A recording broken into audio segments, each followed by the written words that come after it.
நமச்சிவாயம். ஜெய் வராகி. உலகம் முழுவதும் வாழக்கூடிய நெக்ஸ்ட் ஜென் நேயர்கள் அனைவருக்கும் உங்கள் தாம்பரம் வாராகி ஈசனேசன். மே மாதம், இந்த மே மாதம் எல்லாருக்கும் எப்படி இருக்க போது 12 ராசி அன்பர்களுக்கும் மே மாதம் என்ன சொல்லுது? மெயினாக இந்த மே மாதம் சனி செவ்வாய் சேர்க்கை. பொதுவாக ஜாதகத்தில் எந்த இடத்துல எடுத்துக்கிட்டாலும் சனியும் செவ்வாயும் அந்த ஒரே கட்டத்தில் சேர்ந்து இருப்பார்களே, ஆனால் அது ஒரு மிகப்பெரிய தோஷம் அப்படிலாம் சொல்கிறாங்க. என்னை பொறுத்த வரையிலும் அது தோஷம் மூல நூல்களில் கூட அப்படித்தான் இருக்குது. ஆனால் அதை தாண்டி எப்பெல்லாம் இந்த சனி செவ்வாய் சேர்க்கை இருக்கோ அப்பெல்லாம் ஜெயிக்கக்கூடிய ஜாதகம். நான் நிறைய ஜாதகங்களை நான் உதாரணமாக சொல்லுவேன். யாருடைய ஜாதகத்தில் எல்லாம் சனி செவ்வாய் சேர்க்கை இருக்கோ கஷ்டப்படுவாங்க, நான் இல்லைன்னு சொல்லலை. ஆனால் அதை தாண்டி ஒரு கட்டத்துக்கு மேலே வின் பண்ணக்கூடிய ஜெயிக்கக்கூடிய ஜாதகமாக அது மாறிவிடும். ஒரு யோகமான ஜாதகமாக அது மாறிடும். ஃபைட்டிங். சனி ஸ்லோ பிளானட்டு, செவ்வாய் ஃபாஸ்ட் பிளானட்டு. அதனால் இவங்க இவங்க எடுக்கிற வேகத்துக்கு கால நேரமும் ஜாதகமும் ஸ்பீடு கொடுக்காது. என்னெல்லாம் நினைக்கிறோமோ அதெல்லாம் காலதாமதமாக நடந்துக்கிட்டு இருக்கும். அதனால் அது நமக்கு எதுவுமே நடக்காத மாதிரி தோணும். இதுதான் அங்கே இருக்கக்கூடிய ரகசியம். ஆனால் பாருங்க அன்பர்களே, இந்த சனி செவ்வாய் சேர்க்கை குருவுடைய வீட்டில் நடந்து இந்த மே மாதம் 26ஆம் தேதி முதல் குரு பயிற்சி நடந்து குருவும் சனியும் சந்திச்சுக்கிறாங்க. செவ்வாய் வெளியில் வராரு. அப்போ இந்த மே மாதம் வான்மண்டலத்திலே ஆகாயத்தில் ஒரு அதிசயம் நிகழ்கிறது. அது இந்த மே மாதம் நடக்குது. மெயினாக நமக்கு குரு பெயர்ச்சி. 12 ராசி அன்பர்களுக்கும் இந்த குருவால் என்னெல்லாம் மாற்றம் வரப்போகுது, என்னெல்லாம் மாற்றம் நிகழப்போகுது. அதோட கூட சூரியன் உச்சமாகி சூரியன் முதல் 15 நாள் உச்சம் பெற்றிருக்க போகிறார். அப்புறம் வைகாசி பிறந்த உடனே ரிஷபத்தில் உட்கார போகிறாரு. ஆட்சி பெற்ற சுக்கிர பகவான், சுக்கிரன் ஆட்சி பெற்றிருக்கிறார். அப்போ பல பேருடைய தலையெழுத்துக்கள் மாறும். பலருடைய தலையெழுத்து மாறும். ஒரு புதிய வாழ்க்கை ஆரம்பம். ஒரு இடம் மாற்றமாக இருக்கலாம், வேலை மாற்றமாக இருக்கலாம். புதிய வாழ்க்கை ஆரம்பம். ஒரு இடத்துல முன்பின் தெரியாத இடத்தில் உங்கள் வாழ்க்கை தொடங்க போகுது.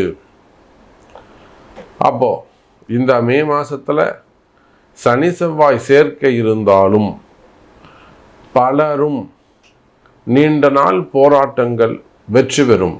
யாருக்கெல்லாம் பார்க்கலாம் வாருங்கள். ரிஷபராசி நேயர்களே, கால நேரம் கை கொடுக்கிறது. எல்லாத்துக்குமே ஒரு கால நேரம் வரணும் சார். நல்ல நேரங்கள், நல்ல வாய்ப்புகள் எல்லாம் உங்களை வீடு தேடி பெல் அடிச்சிருக்கோம். அப்போலாம் கால நேரம் சிறப்பாக இருக்கும்போது கொஞ்சம் நீங்கள் லேசியாக இருந்துகிட்ருப்பீங்க, ஒரு அலட்சியமாக இருந்துகிட்ருப்பீங்க. பார்த்துக்கலாம், நம்மக்கிட்ட தான் எல்லா கண்ட்ரோலும் இருக்கே, பார்த்துக்கலாம் அப்படின்னு கொஞ்சம் அலட்சியமாக இருந்திருப்பீங்க.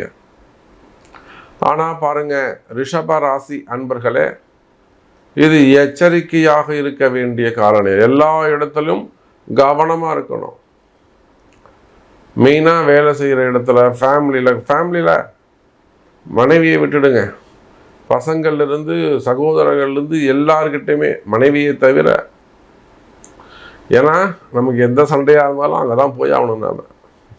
நம்மளை வாழ வைக்கும் தெய்வம் அது. அதனால் அதை விட்டுடுங்க. மற்ற எங்கே இருந்தாலும் ரொம்ப எப்பொழுதுமே பொறுப்பாக இருக்க வேண்டிய ஒரு சூழ்நிலை. கொஞ்சம் அப்படி காமெடி பண்ணி சிரித்து பேசிட்டோம்னா ரொம்ப உங்களை அட்வான்டேஜ் எடுத்துப்பாங்க. திரும்ப அது உங்களுக்கே பாதிப்பை கொண்டு சேர்க்கும்.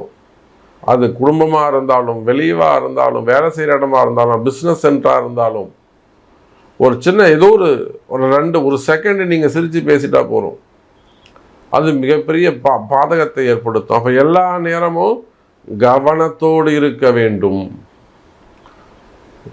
ரிஷபராசினியர்களே, எல்லா இடத்திலும் எல்லா நேரத்திலும் பொறுப்போடு கவனத்தோடு இருக்க வேண்டும், எச்சரிக்கையாக இருக்க வேண்டும்.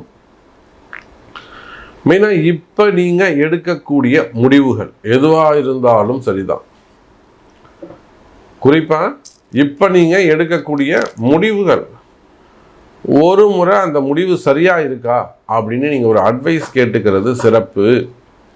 ஏன்னா ஒரு நல்ல பொசிஷனில் நல்லபடியாக போய்கிட்டு இருக்கு, எல்லாமே நார்மலான ஒரு லைஃப் வாழ்ந்துக்கிட்டு இருக்கோம். இதை டிஸ்டர்ப் பண்ணாமல் இருக்கணும். வளர்ச்சி வருதோ இல்லையோ, இந்த பொசிஷன் லாங் டைம் நீங்கள் காப்பாற்றிக்கிட்டாலே போதும். அப்போ ரிஷப ராசி நேயர்களே, எந்த ஒரு முடிவையும் எடுப்பதாக இருந்தால் ஒரு முறை ஜோதிட ஆலோசனை பெறுவது சிறப்பு. சாமி இங்கே பாருங்க, நான் ரிஷபராசி, நான் இந்த மாதிரி ஒரு வீடு வாங்கலான்னு இருக்கேன், அல்லது நான் ஒரு நிலம் வாங்கலான்ற இடம் வாங்கலான்னு இருக்கேன், நிலத்தை பதிவு பண்ணலான்னு இருக்கேன்.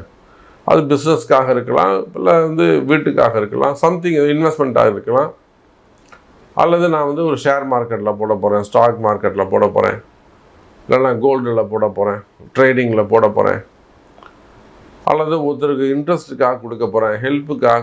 நீங்கள் எதை செய்வதாக, எந்த முடிவு எடுக்கிறதா இருந்தாலும், வேலை மாறுறதா இருந்தாலும், தொழில் மாறுறதா இருந்தாலும், பிஸ்னஸ் சேஞ்சஸ் ஆக இருக்கலாம், அப்போ தொழில் சம்பந்தப்பட்டதாக இருக்கலாம், எந்த முடிவுகளாக இருந்தாலும், குடும்பம் சம்பந்தப்பட்டது, ஃபேமிலி சம்பந்தப்பட்டது, கணவன் மனைவி சம்பந்தப்பட்டது, பிள்ளைகள் சம்பந்தப்பட்டது, பையனை படிக்க அனுப்பலான் இருக்கேன், வெளிநாடு அனுப்பலான் இருக்கேன், ஹாஸ்டலில் போடலான் இருக்கேன், இல்லைனா வீட்டுக்கு கூப்பிட்டு வந்துடலான் இருக்கேன், அவனை ஹையர் ஸ்டடீஸ்க்கு இந்த இதில் சேர்க்கலான் இருக்கேன், இதுக்கு பணம் கட்டலான் இருக்கேன். புரியுதா? அப்போ ரிஷப ராசி என்பர்களே, நீங்கள் எந்த முடிவு எடுத்தாலும், பசங்களுக்கு கல்யாணம் பண்ணலான் இருக்கேன், ஜாதகம் எடுக்கலான் இருக்கேன்,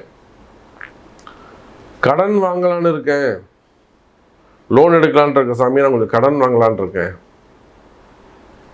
அப்போ வெளியூர் போகலான் இருக்கேன், வெளிநாடு போகலான்னு இருக்கேன், வெளிநாட்டில் இருக்கீங்க, திரும்பவும் ஊருக்கு போகலாமான் இருக்கேன். அப்போ நீங்கள் யானாக இருந்தாலும் பெண்ணாக இருந்தாலும், ரிஷப ராசி, வீடு மாற்ற போகிறேன், வாடகை வீடு மாற்ற போகிறேன், எந்த முடிவுகள் எடுத்தாலும் ஒரு முறை ஜோதிட ஆலோசனை பெற்று, இந்த தசாபுத்தி நமக்கு இருக்கா, இப்போ இந்த முடிவு எடுக்கிறது நமக்கு ஃபேவரபுளாக இருக்குமா, இப்போ நாம் இந்த முடிவை எடுக்கலாமா அப்படின்னு சொல்லிட்டு ஒரு முறை என்ன பண்ணணுங்க, யோசித்து செயல்படணும். ஒரு ஜோதிட ஆலோசனை பெற்று முக்கியமான முடிவுகள், சின்ன சின்ன முடிவுகள்லாம் நீங்கள் அட்வைஸாக கேட்டுக்கலாம். ஒரு முக்கியமான ஒரு ஜாப் சேஞ்சு, இல்லை பசங்களுடைய படிப்பு, இல்லை பசங்களுடைய எதிர்காலம், ஒரு குடும்பம், கடன், வீடு, இடம், இதெல்லாம் கண்டிப்பாக தசாபுத்தி நல்லா இருக்கா, இது வாங்கினா இந்த இடம் நமக்கு ராசியாக இருக்குமா, நம்மளை கடைசி வரலும் வாழ வைக்குமா, அந்த இடம் போனால் மாறினா அங்கே நமக்கு ராசியாக இருக்குமா, இதே போல் ஒரு கொடி கட்டி பறக்க முடியுமா, ஒரு வளர்ச்சி இருக்குமா, ஒரு நிம்மதி இருக்குமா, ஒரு சந்தோஷம் நிலைக்குமா, இதையெல்லாம் பார்க்கணும். அதனால தான் நான் சொன்னேன், ரிஷபராசி என்பர்களே, அலட்சியம் கூடாது. உங்களுக்கு தெரிஞ்சது எல்லாம் நான் பார்த்துக்கலாம், தைரியம்தான், அதை நான் பாராட்டுறேன். எதை மறந்தாலும் ரிஷப ராசி அன்பர்கள் தைரியத்துக்கு குறை இருக்காது. அது அவங்க கூடவே பிறந்தது. அதே போல் டிராவலிங்கில் இருக்கிறது. அப்போ ரிஷப ராசி அன்பர்களே, இந்த மே மாதம் பொறுப்புடன் இருக்க வேண்டிய மாதங்கள், சில முடிவுகளை எடுக்க வேண்டிய மாதங்கள். சில முடிவுகளை எடுக்க போகிறீங்க, அதை ஒரு முறை கேட்டு செய்யுங்க, நல்லதே நடக்கும். ஜெய் வராகி.